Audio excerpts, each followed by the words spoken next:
Buenos días. Muchas gracias al Instituto Cervantes y a la Real Academia Española por invitarme a coordinar esta mesa en tan buenísima compañía. ¿No tenemos sonido?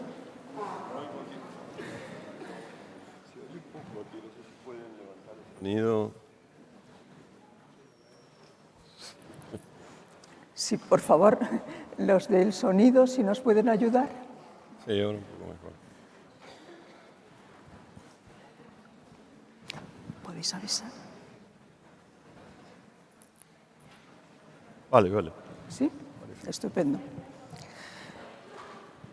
Bueno, como ustedes y a mí me han estado oyendo, no repito los buenos días ni el agradecimiento. ¿Se oye, verdad? ¿Ustedes oyen? No sé. Sí. Don Víctor García de la Concha, director honorario de la Real Academia y exdirector del Instituto Cervantes, me pide que les salude en su nombre.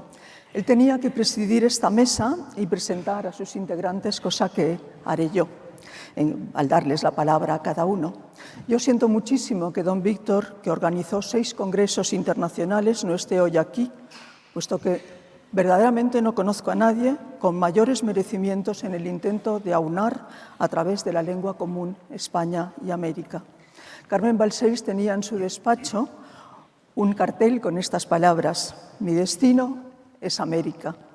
Yo no sé si se lo tomó prestado a García de la Concha o García de la Concha se lo prestó a Carmen. En fin, por mi parte, gracias, querido Víctor, por el esfuerzo de tantos años. Y dicho esto, quiero manifestar mi alegría por estar en la salada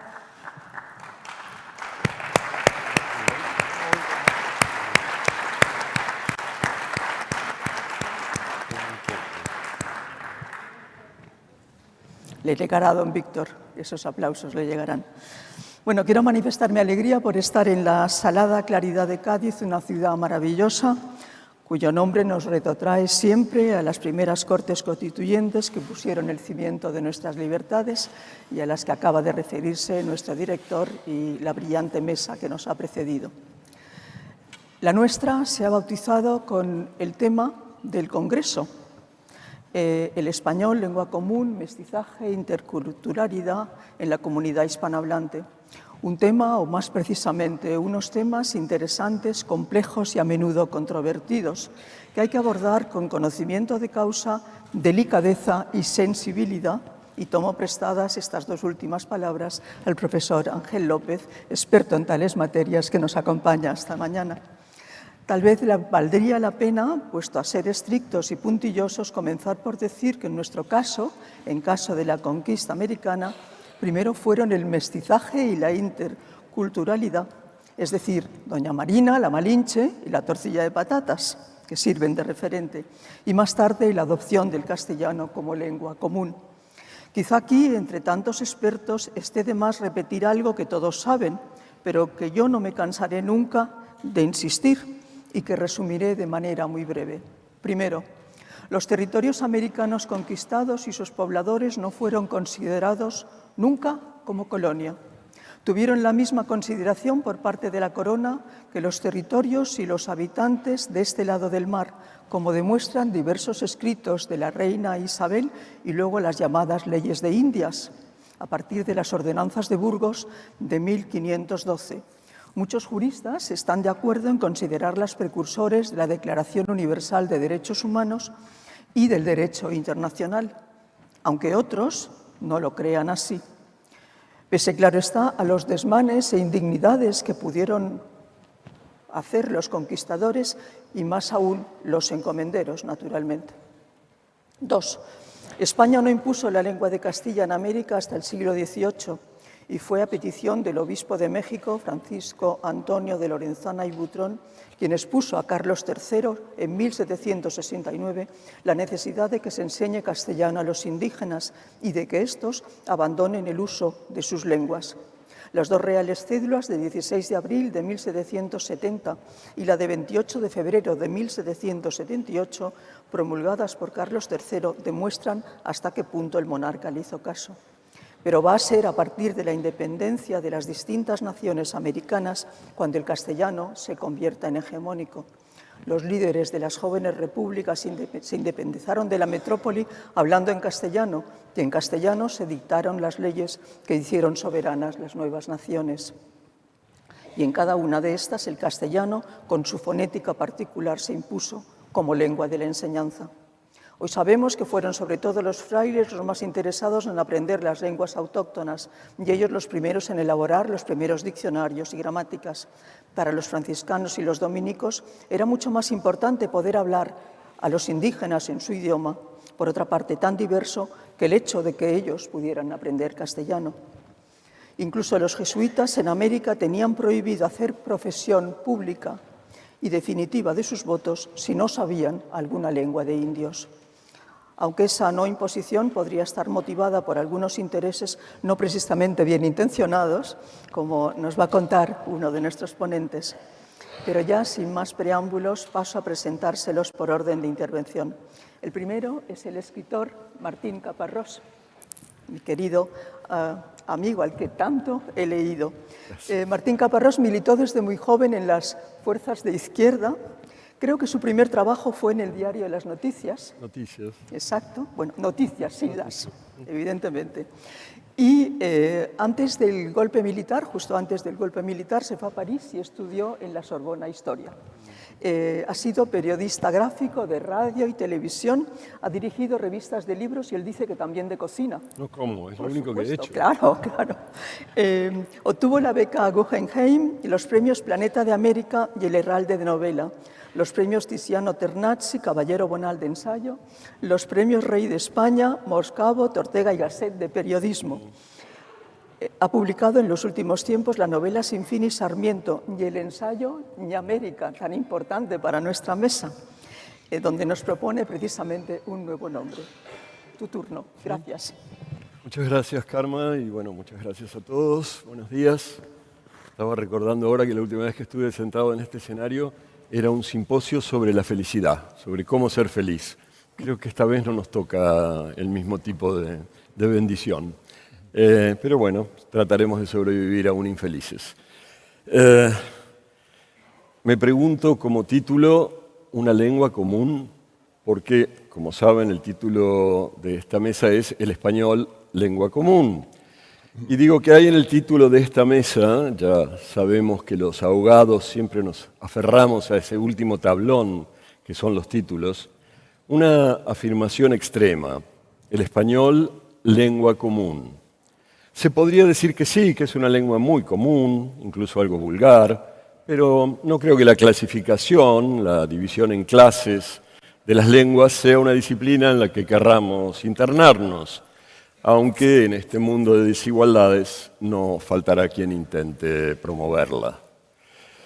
Pero sí me interesa preguntar si la lengua común, la que nos comunica, la que nos comuniza, la que crea esta comunidad que aquí nos junta, es realmente el español. La palabra es español para tanta chuchería redundante, pero la palabra español es sin dudas peliaguda y pelicana y peligrosa, por no decir peliculera. Hay nombres que no nombran del todo porque pueden nombrar cosas tan distintas que terminan por no nombrar nada. Nombres que son materia de debates sin materia, nombres que son malentendidos, reyertas y querellas. La palabra español suele ser uno de ellos.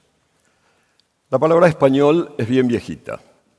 Dicen que la inventaron los fenicios que ocuparon estas costas, esta misma, aquí donde charlamos, hace más de 2500 años, y que significaba tierra de conejos. Y que los romanos que la conquistaron después se representaban a España como una conejera.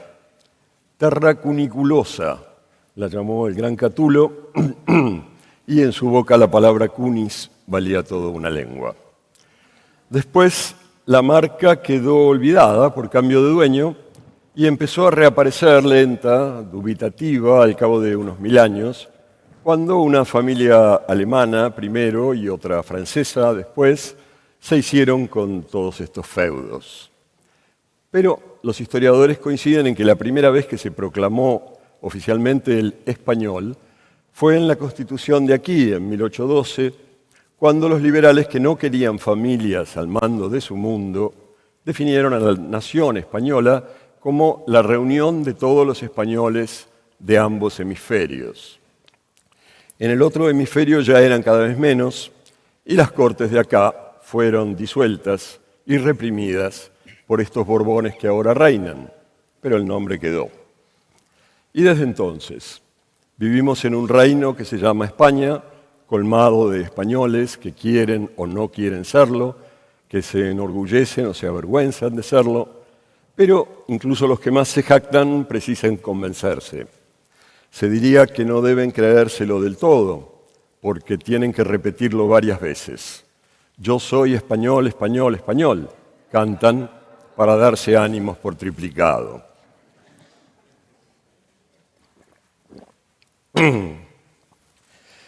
Frente a una historia de brazos estirados, frente a una dictadura que proclamaba, si eres español, habla español, frente a las culturas y conjuras y calenturas que tironean el reino, español es un concepto en lisa.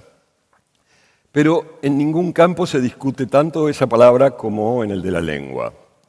La disyuntiva es simple, pero un poco brutal. ¿Cómo se llama el idioma en que digo estas palabras? Yo siempre creí que se llamaba castellano. Cuando era chico, en la escuela me enseñaban lengua y literatura castellanas, no españolas, porque estudiábamos más a Sarmiento y a Martí y a Sor Juana que a Unamuno o a Rosalía de Castro, más a Neruda y a Rulfo y a Borges que a Jiménez o Pérez Galdós. Y estaba claro que Cervantes y Quevedo y Lope habían escrito en castellano, no en una lengua que todavía no existía con otro nombre. Pero lo hacíamos sobre todo porque decir español nos habría sonado lógicamente al producto de un país llamado España. Y sin embargo, me he encontrado aquí y ahora con que muchos dicen que hablan español y defienden ese nombre. En América, antes conocida como Hispanoamérica, muy pocos hablaban español.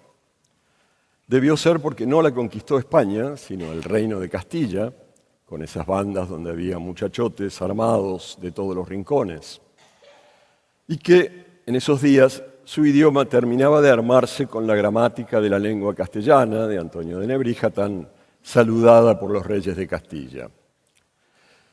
De aquel lado del agua siempre hablamos entonces castellano, aunque ahora la palabra español se haya abierto camino.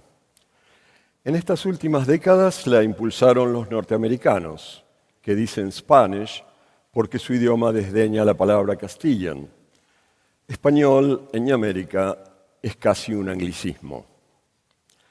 Al respecto, sigue su carrera triunfal ese cliché de funcionario cultural o presidente ibero que se jacta de la difusión de nuestra lengua en los Estados Unidos, que ya son más de 50 millones, que es la segunda más hablada. Yo, si fuera ellos, lo callaría, intentaría disimularlo, porque la inmensa mayoría de esos millones son inmigrantes e hijos de inmigrantes, personas que se fueron al norte porque sus países no eran capaces de sostenerlos, que se escaparon de la violencia o la pobreza y la violencia de sus lugares naturales.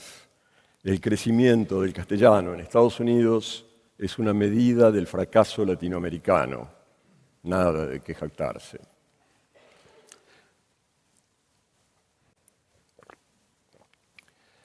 La palabra español, decíamos, tiene muchos problemas, aunque no sea fácil decirlo en castellano. La del nombre es una vieja polémica, pero una que se mantiene como tal, sin que le busquemos soluciones. Quizás sea hora de actuar al respecto. Actuar en este caso es seguir hablando, pero con una meta. Mientras tanto, el nombre fluctúa y se discute y aparecen las razones históricas y políticas. Castellano es en última instancia el nombre del dialecto de una región que se extendió, pero no alude a ningún Estado nacional. Español es lo contrario, el gentilicio y adjetivo de lo que pertenece al Reino de España. Es lógico, sería lógico, que 420 o 430 millones de señoras y señores de 20 países no quieran pensar que hablan la lengua de otro. Ahí está el punto. Una consecuencia de los siglos coloniales es que el globo rebosa de países que hablan idiomas que todavía llevan el nombre del país conquistador. El inglés y el francés, por supuesto, y por supuesto también el español. En un mundo donde se reivindican todo el tiempo identidades mucho menores frente a afrentas tanto más tenues, no parece que las excolonias se interesen todavía por nombrar la lengua que hablan con un nombre propio. Puede ser una tontería, o una gilipollez, o una pelotudez, o una huevada, o una pendejada, o incluso una yuminá. Pero quizá llegó la hora de empezar a pensar un nombre para esa lengua, que no sea el del reino que la impuso a sangre y cruces. Un nombre común, si se puede. Sería bueno subrayar esa originalidad absoluta de 20 países capaces de entenderse en una lengua, pero uno que no sea el nombre de uno, el nombre de otro. Insisto, creo que vale la pena buscarle un nombre a eso que hablamos.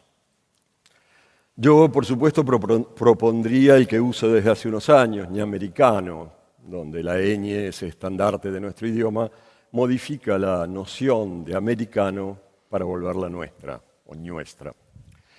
La ñ, que además es una letra nobilísima, el resultado de la pereza de aquellos monjes que no querían repetir la n cuando debían escribir dos y descubrieron que podían conseguirlo dibujando una rayita sobre una y obviando la otra. En homenaje a nuestra ímproba tarea de aligerar toda tarea, entonces la ñ refulge. Ñamericano, yo diría. En ñamericano, por ejemplo, la Z de lengua contradientes, la Z, no existe y dejaría de existir. La Z es el mejor ejemplo de este raro chantaje cultural. 35 millones de habitantes convenciendo a 435 de que los que se equivocan son ellos, la enorme mayoría. En ñamericano, sin las dudas, vosotros dejaría de existir. Y sería una pena, porque es útil y preciso, pero los más dejaron de usarlo hace siglos. En ñamericano probablemente tantas cosas serían diversas, diferentes, no solo del español, también dentro de él mismo. Pero eso no sería un error, sino una de sus riquezas principales, una lengua que se forma con la respiración de muchas lenguas, muchas maneras de decir, muchos cantitos, y que no se atribuye a ninguna nación, a ningún reino, que empieza a romper con esa tontería de las fronteras. Ñamericano, digo, pero por supuesto es solo una opción mala. Ya me llaman para decir que me calle. Pero me marcan tiempo también. Ñamericano, digo.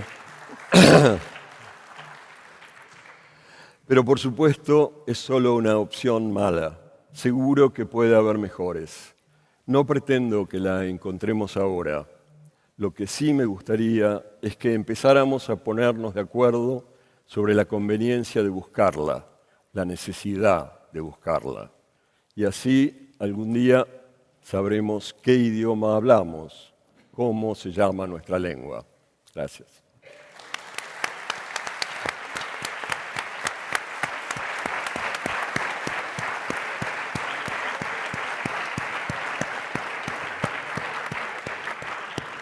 Muchísimas gracias, Martín, por esas aportaciones que nos permitirán, espero, un debate realmente interesante y, sobre todo, ese cambio que vamos a tener en cuenta a partir de ahora para cambiar nuestra marca y llamarla Ñamérica. Bueno, tiene la palabra Alonso Cueto. Alonso Cueto es peruano. Tendríamos que haber ido a Arequipa, ha sido una verdadera pena, pero esperamos ir en algún momento. Es miembro de la Academia Peruana de la Lengua, es profesor principal de la Universidad Católica de Perú, escritor, autor de 19 libros, entre novelas, relatos y ensayos. Su obra ha sido traducida a 20 lenguas. Su novela La Hora Azul ganó el Premio Herralde en 2005. y es tal vez la que más reconocimiento le ha aportado. En febrero de 2022, el portal Libroteca de México consideró La Hora Azul como uno de los 10 libros latinoamericanos que deben formar parte de una biblioteca, o sea que ya lo saben. Otros títulos suyos son El susurro de la mujer ballena, Palabra del otro lado. Ha obtenido el premio alemán Anna Segers por el conjunto de su obra, la beca de la Fundación Guggenheim, la medalla del Inca Garcilaso, y en 2017 fue reconocido por el Estado peruano como personalidad meritoria de la cultura. Cuando quieras, Alonso. Gracias. Muchas gracias, Carmen. Y gracias a todos ustedes por estar aquí y a mis queridos y admirados amigos en esta mesa por acompañarnos. Es obvio que nunca ha habido un tráfico de palabras más nutrido que el que hemos visto durante las últimas décadas entre los países de habla española. Este es un cambio significativo respecto de otros tiempos. En 1892, el escritor peruano Ricardo Palma vino a Madrid para presentar ante la Academia Española de la Lengua centenares de americanismos que buscaba fueran aceptados en el diccionario. Algunas de estas palabras y expresiones que por entonces fueron rechazadas son hoy parte del diccionario de la Academia. Hoy figuran en el diccionario 75 palabras de origen quechua, entre ellas cancha, pucho, calato, chingana, carpa y chacra. Palma iba a publicar luego una lista de estos términos en sus papeletas lexicográficas de 1903 con 2.700 voces. Otros peruanismos como cacharpas, que significa trebejos o cosas, o candelejón, que significa ingenuo o tonto, han sido aceptados en nuevas ediciones del diccionario de la Academia. También un equivalente de reñir, que se remonta al Perú del siglo XVI, resondrar. No siempre fue así. Recuerdo que cuando llegué a vivir a España a inicios de 1977, me encontré con diferencias en el vocabulario, entre ellos el uso de palabras totalmente nuevas para mí. En Madrid se decía maletero en vez de maletera, jersey en vez de chompa y follón en vez de chongo. Me extrañaba por entonces la relación negativa en España con el inglés, expresada a través del cine. A John Wayne se le llamaba John Wayne, a James Dean se le decía James Dean, y las películas tenían mucho suspense. En un western doblado al español que vi en un cine de Madrid, John Wayne entraba a una cantina en el lejano oeste y le decía al camarero, chato, dame un corto. Por otro lado, daban algunas películas de Tarzán en la televisión. En ellas, Johnny Weissmuller, el actor que hacía del protagonista, tenía un acento madrileño. En un arrebato nacionalista, este Tarzán castellano había cambiado el nombre de la mona Chita por Concepción, y así la llamaba a lo largo y ancho de la selva. Por aquellos años se podía aplicar una historia que contaba el gran escritor mexicano José Emilio Pacheco, que quisiera adaptar al de la llegada de un turista peruano a un hotel de Madrid. Esta es una historia conocida. Apenas instalado en su pieza del hotel, el peruano llama por teléfono a la recepción y le dice una frase al conserje, disculpe, con lo cual se nota que es peruano porque los peruanos nos pasamos la vida pidiendo disculpas por algo. Disculpe, como el caño de la tina se ha malogrado, le ruego a mandar a un cafetero para que lo arregle. Al escucharlo, por entonces, el conserje no entiende 5 palabras de la frase y por lo tanto no comprende lo que el pasajero le está pidiendo. El peruano recién llegado no sabía que debía haber dicho, el grifo de la bañera se ha estropeado, le ruego enviar a un fontanero para que lo repare. Sin embargo, desde hace ya varios años, muchas de esas palabras diferentes se han vuelto comunes. La palabra culebrón no es infrecuente en la América Latina y la palabra ninguneo, de origen mexicano, hace mucho que viene usándose en la península. Hace poco oí decir a una amiga española que había una expresión común en España, ni chicha ni limonada. Es una frase que se refiere a que algo es indefinible, sin fuerza ni personalidad. No quiere decir que no es tan fuerte como la chicha, ni tan suave como la limonada.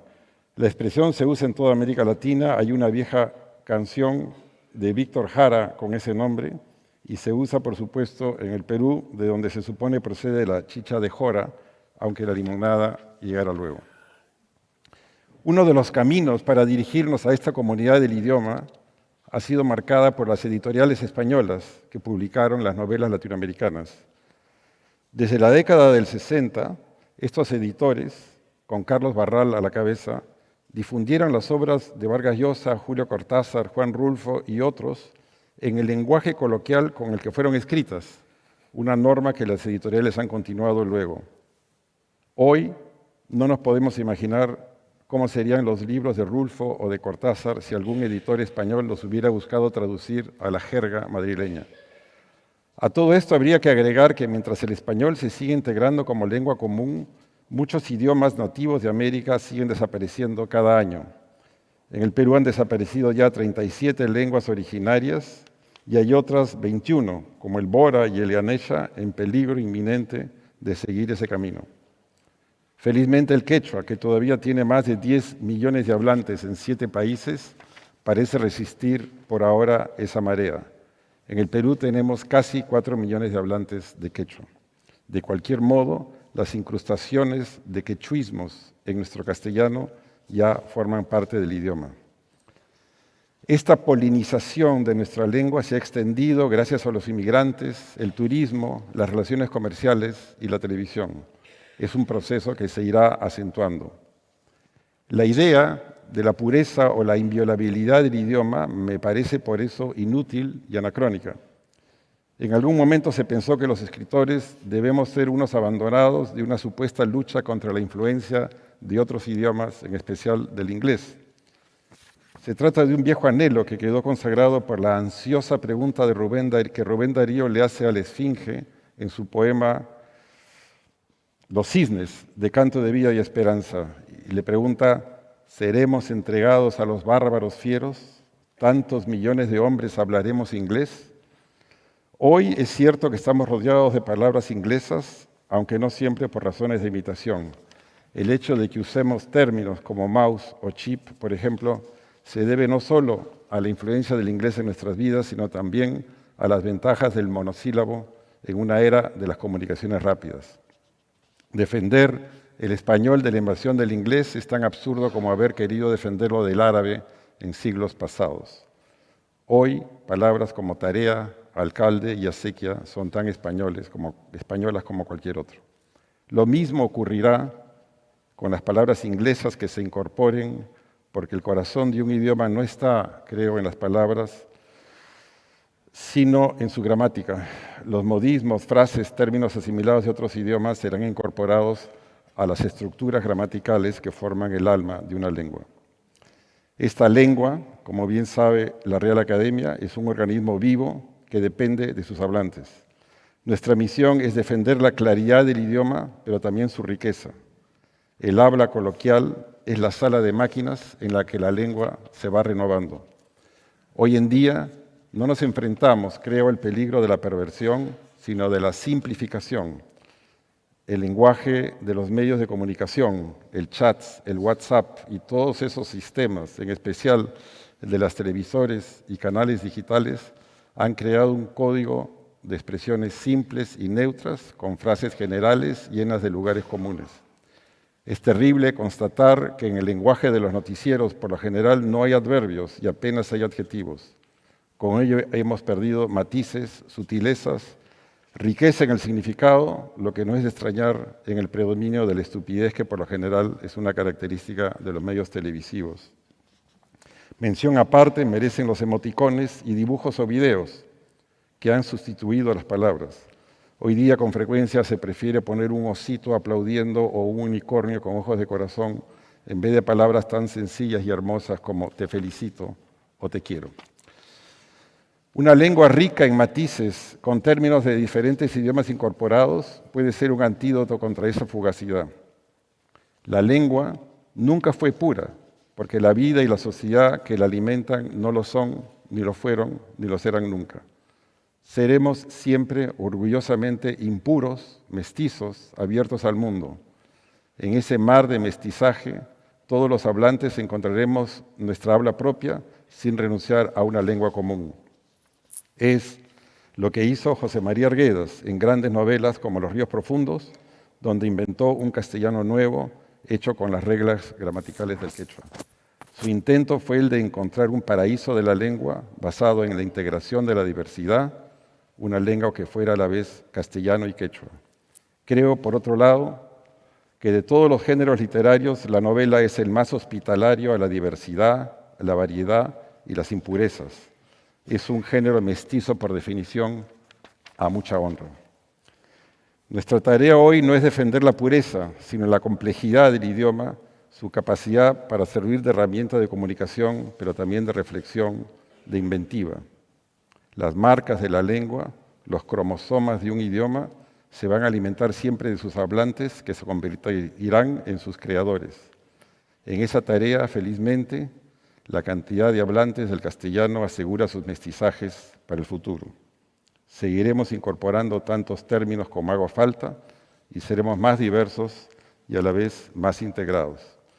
Y para terminar quisiera recordar a un amigo que me dijo una frase que he recordado a lo largo de toda esta presentación y la frase es: cuando despertó, el diccionario aún seguía ahí. Muchas gracias.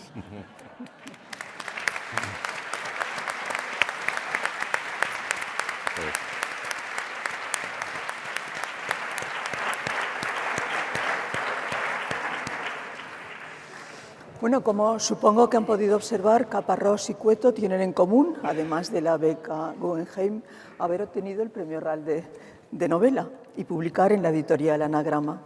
También Juan Villoro tuvo el premio Herralde. Ángel López, nuestro tercer ponente, no es novelista, sino ensayista, y por tanto no ha podido ganar el premio Herralde, pero sí el Anagrama de ensayo. De manera que esta coincidencia debe hacer muy feliz a Jorge Herralde. Ángel López García Molins es catedrático emérito de la Universidad de Valencia, profesor visitante en varias universidades internacionales. Ha tratado el tema de la lengua y el mestizaje en El rumor de los desarraigados, premio Anagrama, y en El sueño hispano ante la encrucijada del racismo contemporáneo, premio Constitución. Director del Instituto Valenciano de Lenguas y Culturas Amerindias, promotor del Instituto de Lenguas de la Península Ibérica, doctor honoris causa por la UNED y por la Universidad de Sofía, académico correspondiente de la ANLE. La Académie de Belles Lettres del Institut de France le ha otorgado el premio Honoré de Sauvé por el conjunto de su obra científica. Me alegro mucho de tener aquí a uno de los mayores expertos en los temas que tratamos. Cuando quieras. Buenos días a todos. Muchas gracias a la presentación de nuestra moderadora, Carme Riera. No se oye. Tenemos No se oye, yo no lo puedo arreglar. ¿Se oye ahora? Sí. Bueno, perfecto. Pues sigo hablando. Digo que muchas gracias a los organismos que han promovido este congreso, el Instituto Cervantes y la SALE, en especial su rama europea, que es la Real Academia Española.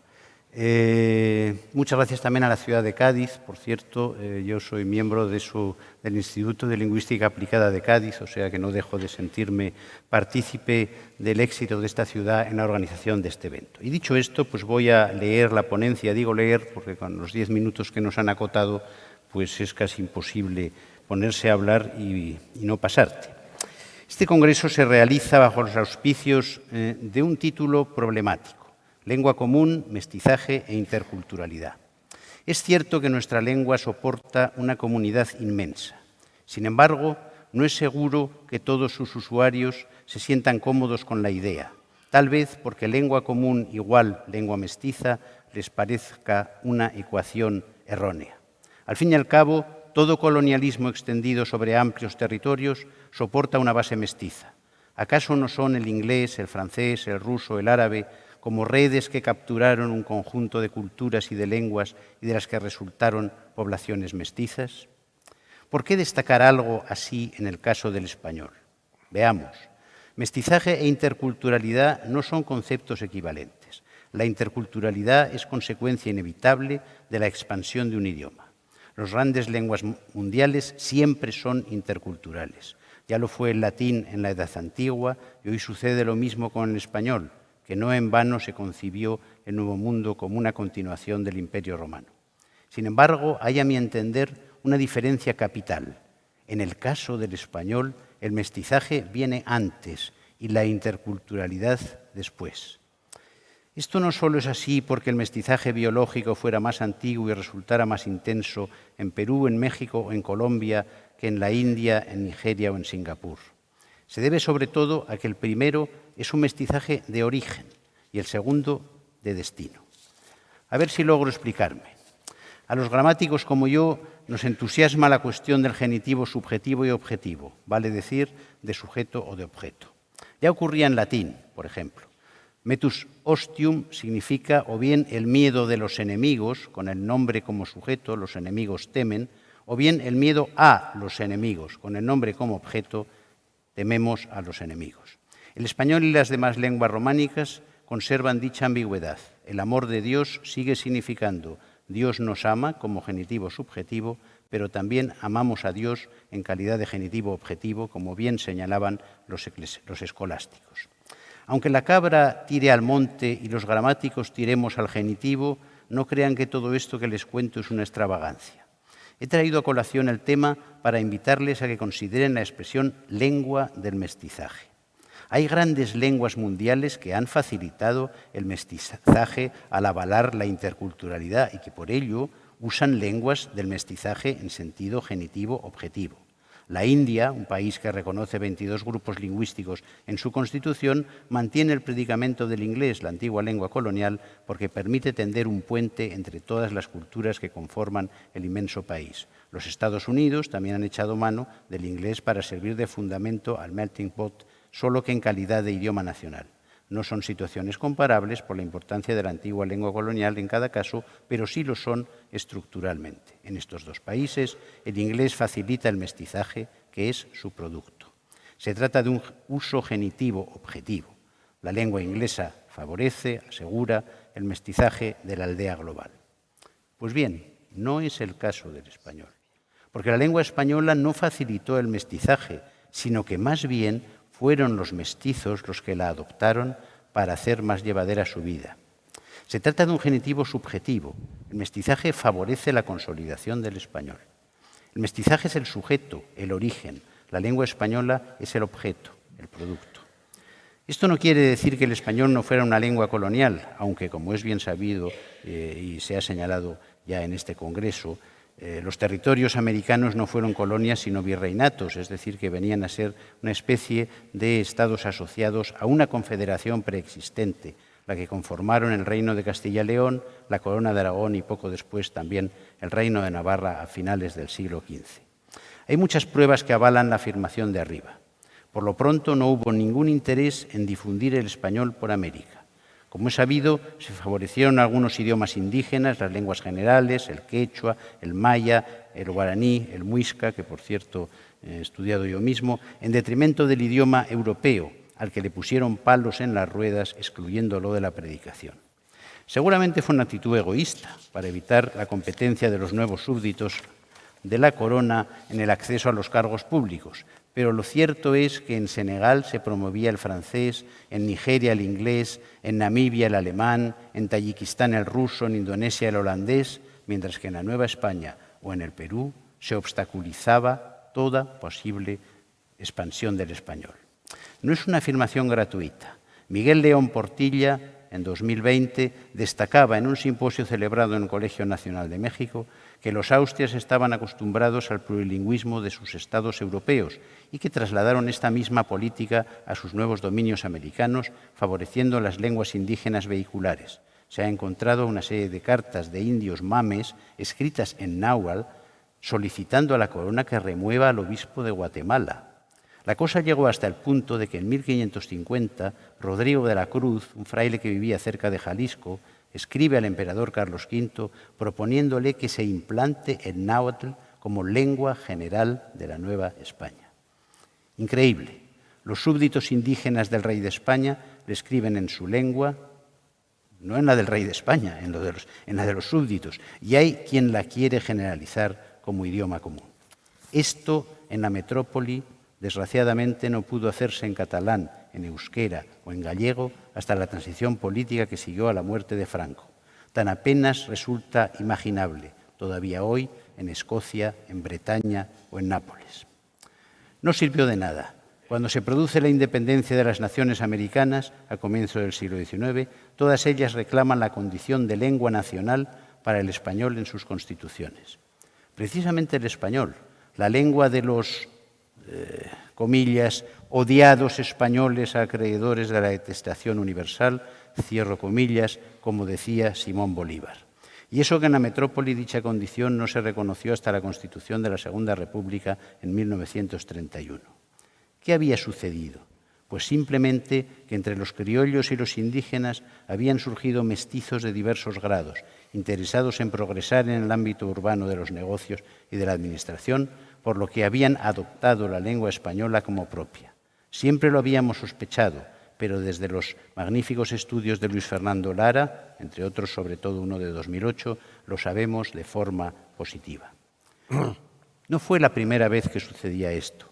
Entre el siglo X y el siglo XIII, el propio español surgió a partir del latín como lengua de intercambio entre gentes de variada procedencia a lo largo del Camino de Santiago entre Estella y León.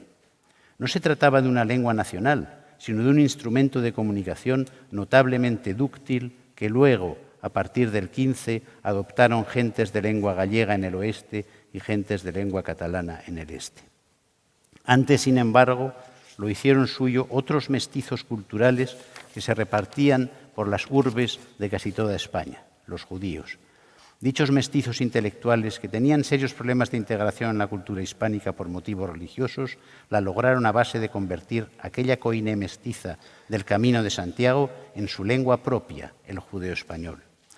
Así lo hicieron de paso un inmenso favor. La convirtieron en una lengua de cultura al propiciar el tránsito de la Escuela de Traductores de Toledo, que vertía sus textos al latín, hasta un prerrenacimiento impulsado por el gran rey Alfonso X el Sabio de Castilla, donde la lengua meta pasó a ser el español.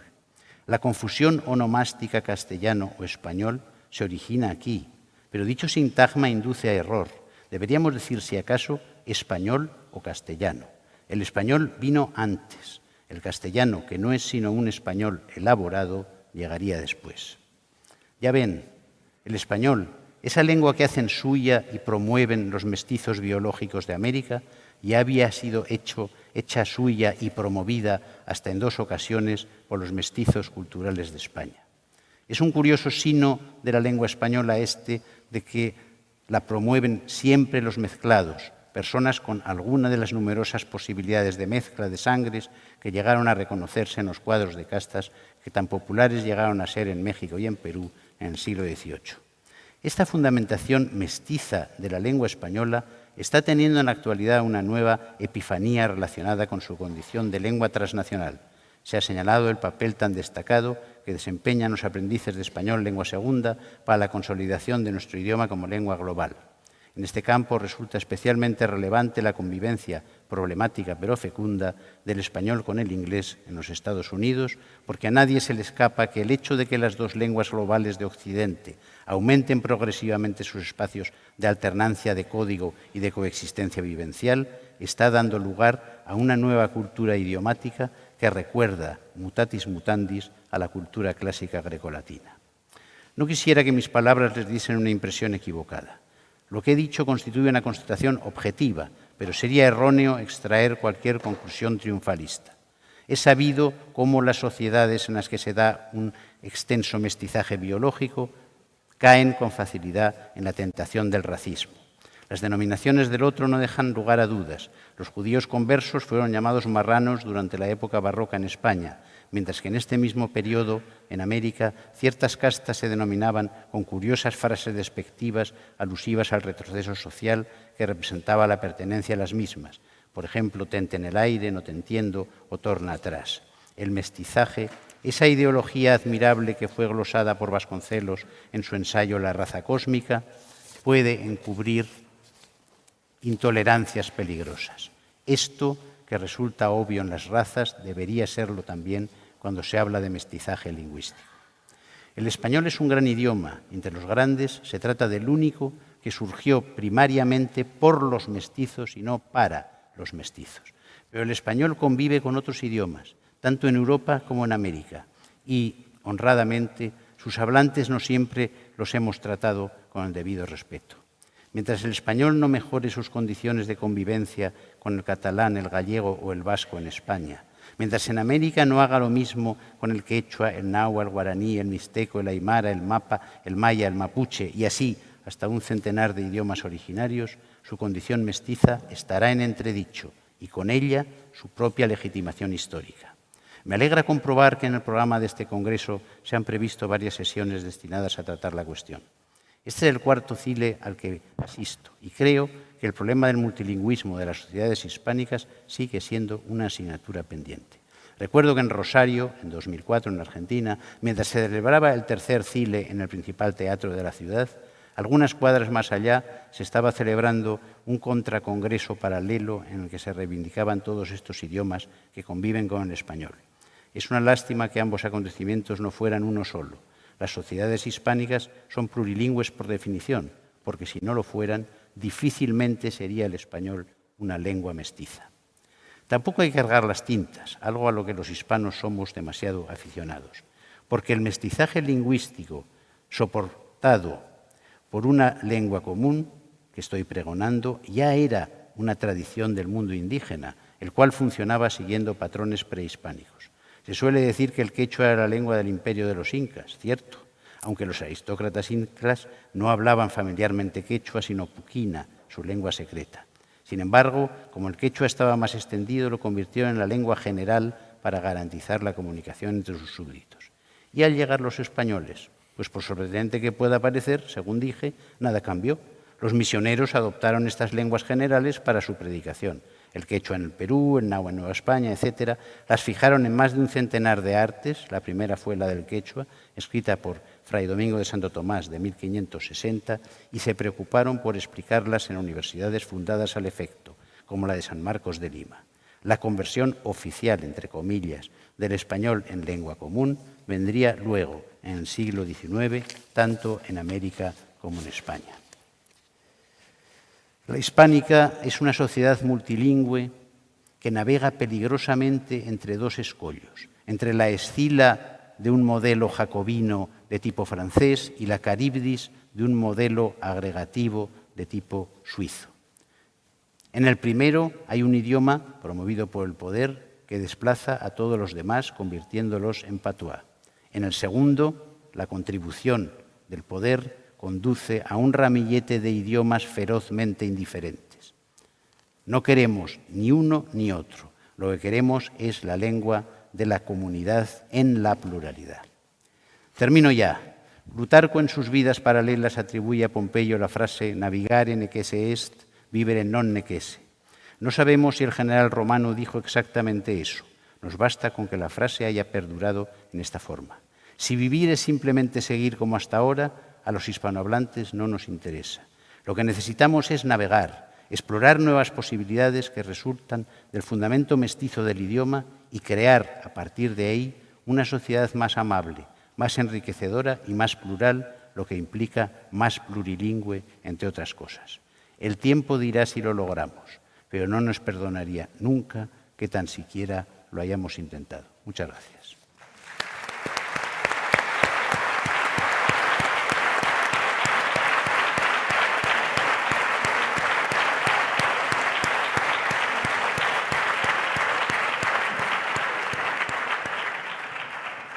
No se vayan, por favor, que le toca a Juan Villoro. Juan Villoro es mexicano, estudió sociología, asistió al taller de Augusto Monterroso, fue profesor, creo que es profesor. ¿Eres profesor ahora en la UNAM, me parece? Ya no, fuiste profesor en la UNAM, fue profesor invitado en Yale, en Boston, en Stanford, en Princeton, en la Pompeu Fabra de Barcelona. Ha sido columnista en los periódicos Reforma de México, El Mercurio de Chile, El Periódico de Cataluña, en España, claro. Fue director de La Jornada Semanal, suplemento cultural del diario La Jornada, entre 1995 y 1998. En 1991 publicó su primera novela, El disparo de Argón, a la que siguieron Materia dispuesta, El testigo, 2004, Premio Herralde, precisamente, Arrecife, Premio José María Arguedas en Cuba, La tierra de la gran promesa, en 2021. Entre sus múltiples facetas de narrador, dramaturgo, ensayista, autor de libros infantiles, Juan Villoro es reconocido como uno de los principales escritores hispanoamericanos contemporáneos. Estamos de enhorabuena porque en esta mesa sucede para los tres escritores. Y ha obtenido numerosos premios internacionales de periodismo, entre ellos el Manuel Vázquez Montalbán, el Premio Antonino Artaud en México, el Premio ACE en Argentina, el Premio Iberoamericano de Letras José Donoso, el Homenaje Nacional del Periodismo Cultural Fernando Benítez en la FIL, en la Feria del Libro de Guadalajara, y el Premio Liber, que otorgan los libreros españoles en 2019. Cuando quieras. Gracias. Hola, ¿qué tal? ¿Se escucha bien? ¿Sí? Gracias a Karma Riera. Me da mucho gusto estar en esta mesa con amigos muy queridos, comprobando que uno de los principales medios de comunicación es la transmigración de las almas, porque inevitablemente en lo que yo voy a leer ustedes encontrarán cosas que ya dijeron quienes me han precedido en el uso de la palabra. La aventura de la inclusión. En ocasiones, el ser humano tiene la rara vanidad de sentirse incomprensible. De pronto, en una reunión entre hispanohablantes, alguien usa coloquialismos para revelar que dispone de una variante secreta del idioma vedada al resto de los comensales. Sin embargo, tarde o temprano, lo decepcionamos comprendiendo lo que dice. Aunque la idea de dominar un código hermético resulta sugerente, la dinámica de la lengua permite descifrar palabras que desconocíamos. Estamos condenados a entendernos. Se cumplen 500 años de la muerte de Antonio de Nebrija, el primer gramático, y sus afanes normativos siguen vigentes. Con los matices del caso, el idioma es, como él anhelaba, un instrumento con un único tenor para todos los siglos por venir. Esto no elimina las diferencias de vocabulario entre un país y otro. A José Emilio Pacheco le gustaba recordar el momento en que tuvo problemas en el baño de un hotel español y llamó a recepción para solicitar un plomero que arreglara la llave de la tina. Los tres sustantivos de la frase eran equívocos. En España, Pacheco necesitaba un fontanero que reparara el grifo de la bañera. Cada país tiene su propio modo de volverse misterioso, y las rarezas que entendemos por contexto enriquecen la lengua. Nada tan atractivo como hallar modismos madrileños en Ramón Gómez de la Serna, catalanismos en Josep Pla o galleguismos en Álvaro Cunqueiro. El efecto es muy distinto cuando los regionalismos se imponen como tabla de la ley en las traducciones españolas. Pongo un par de ejemplos entre muchos posibles. Al lector hispanoamericano le sorprende enterarse de que un personaje obeso del sudafricano Coetzee tenga michelines, del mismo modo en que le sorprende que un amedrentado personaje de la canadiense Margaret Atwood sea descrito con un giro taurino como alguien que no entra al trapo. Esas elecciones estilísticas presuponen que el español solo se habla de una manera. Uno de los mayores logros de la Academia Mexicana de la Lengua fue que la palabra españolismo entrara al diccionario. No todo lo que se dice en la cuna del idioma es correcto. Aún así, con excesiva frecuencia, traductores y editores españoles olvidan un prerequisito del trasvase de culturas. La lengua de origen debe sonar natural en su campo de llegada, y eso implica reconocer que no solo circulará en España. En América Latina, donde cientos de lenguas preceden al español, la literatura suele servirse de copiosos localismos, pero las traducciones procuran asumir al modo de Nebrija un discurso que cause sentido en distintas latitudes. El habla hispanoamericana tiene un sustrato híbrido, derivado de la certeza de que otras lenguas son posibles, lo cual contribuye a la creatividad en la ficción y la legibilidad en la traducción. Este uso diferenciado del idioma no está exento de problemas. El español de México proviene de una mezcla singular: el legado prehispánico, el ambiguo empeño de los misioneros por preservar la cultura que destruían, los rigores de la burocracia virreinal que hizo que la corrección lingüística contribuyera a la estratificación social. Un instrumento surgido para operar entre diversas culturas. Miguel León Portilla, autor de La visión de los vencidos, que recoge la tradición de la poesía náhuatl, señaló que la palabra vernácula que mejor define la condición de los nuevos mexicanos es Nepantla, lugar de en medio. La cultura originaria había sido destruida y la nueva no acababa de adoptarse. No parece casual que la gran poeta novohispana, Sor Juana Inés de la Cruz, haya nacido en un sitio que se llama precisamente Nepantla. Cuando las coincidencias adquieren significado, las asociamos al destino. Hoy en día, más de una quinta parte de los hispanohablantes son mexicanos. Referirnos al español o a la lengua castellana es en cierto modo un arcaísmo. En rigor, los aquí reunidos hablamos un idioma hispanoamericano. La lengua ha permitido una conversación entre más de 20 países, pero también ha obliterado otras culturas. En México celebramos que el lenguaje hegemónico muestre influencias indígenas al tiempo que devastamos las culturas originarias. Al término del periodo colonial, más del 60% de los mexicanos dominaba una lengua vernácula. Hoy, solo un exiguo 6.6% las habla.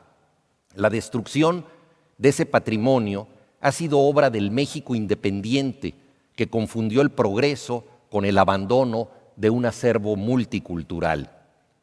Cuando Hernán Cortés se apoderó de Tenochtitlan, solo el 1% de su ejército estaba integrado por españoles.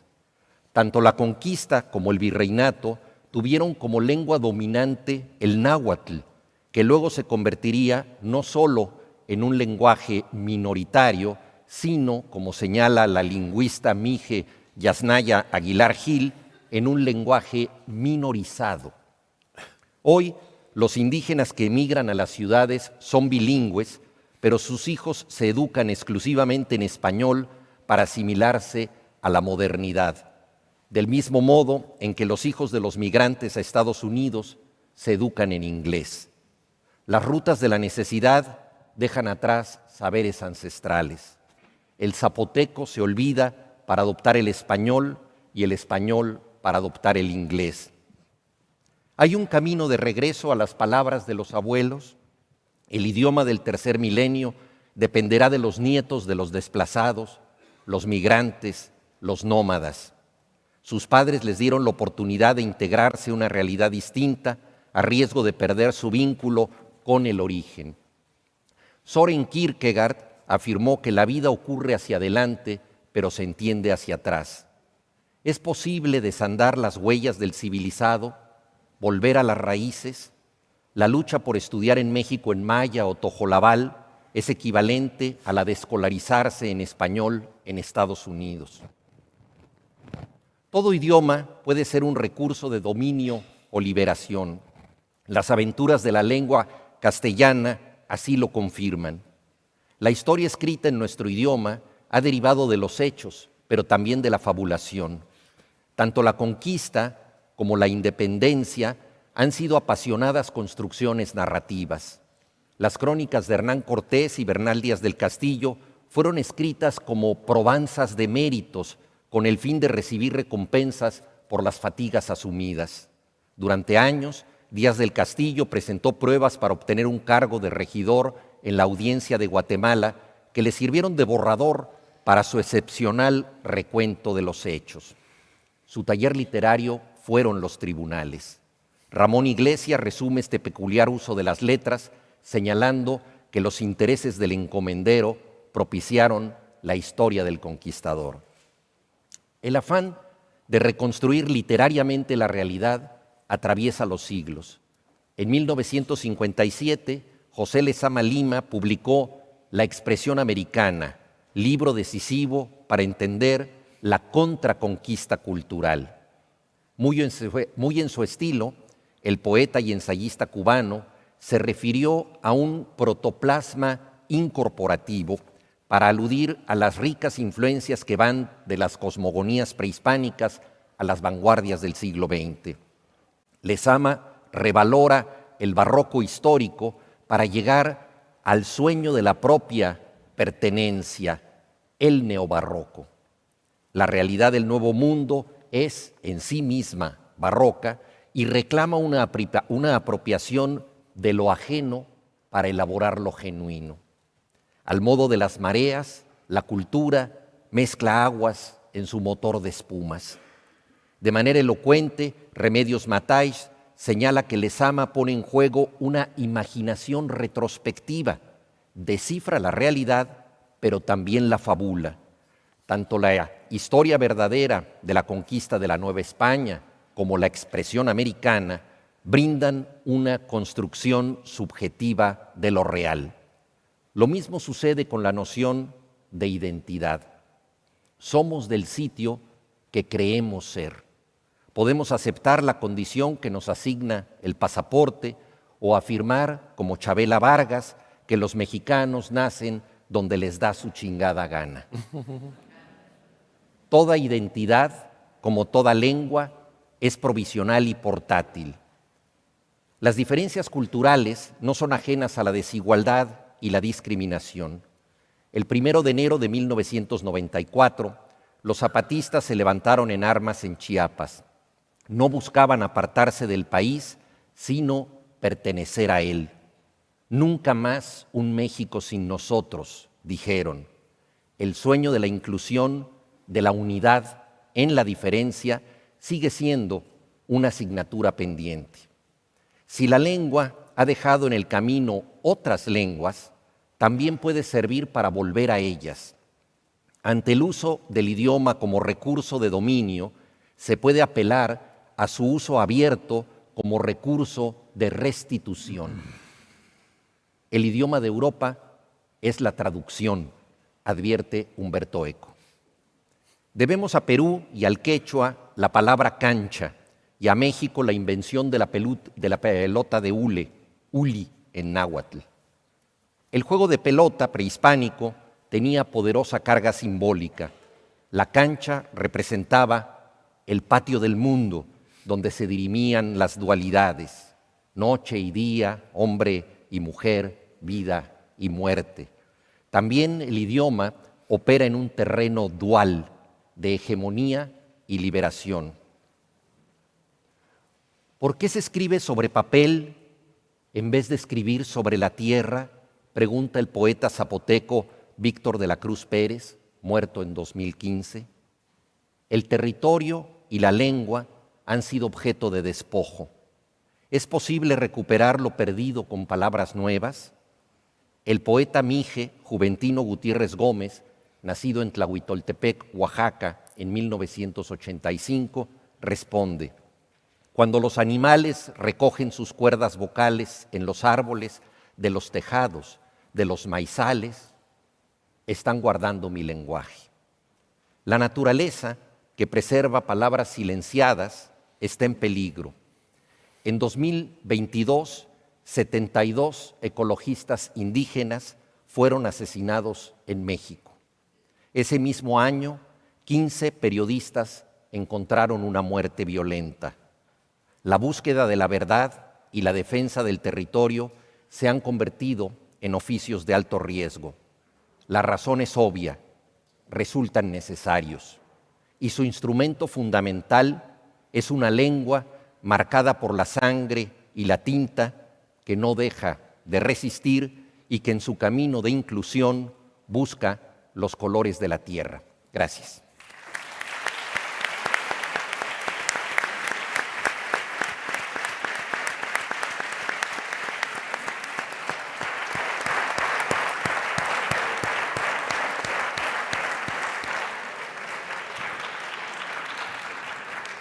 Muchísimas gracias a los cuatro. Es una pena, no tenemos tiempo para debate. Yo tengo aquí numerosas notas, pero tenemos que continuar con el Congreso. Muchas gracias y a ustedes por su asistencia. Gracias. Gracias, Carmen. Chao.